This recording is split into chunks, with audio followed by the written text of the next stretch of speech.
বাংলাদেশের গতিতে চলবে। বাংলাদেশের থেকে শত্রু রাষ্ট্র ভারতের পরিচয় দেখানো এবং আমরা আরো দেখতে পাচ্ছি যে দামিসা হত্যাকাণ্ডের বিচার যেন ধামাচাপা পড়ে যায়। এর কারণে নাসিরউদ্দিন পাঠক এবং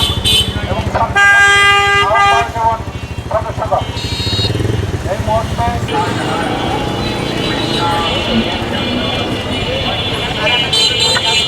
সময় ছাত্রদল ও যুবদলের সন্ত্রাসীরা অতর্কিতভাবে হামলা করেছে। আমাদেরকে আপনারা যত বাধা দেবেন আমরা তত শক্তি নিয়ে রাজপথে চালিয়েছে। তাদের প্রত্যেককে গ্রেপ্তার করে তাদের যে শাস্তি সেই ত্যাগী নেতা যারা আপনাদের কার্যক্রম পছন্দ করছে না, ইতিমধ্যে তাদেরকে আপনারা গুরুত্বপূর্ণ পরিস্থিতি থেকে থাকার কথা, দেশ গড়ার কথা, দেশ একসাথে গড়ার কথা, অথচ আমাদেরকে আপনারা মাইনাস করার চেষ্টা জায়গায় বসেছেন।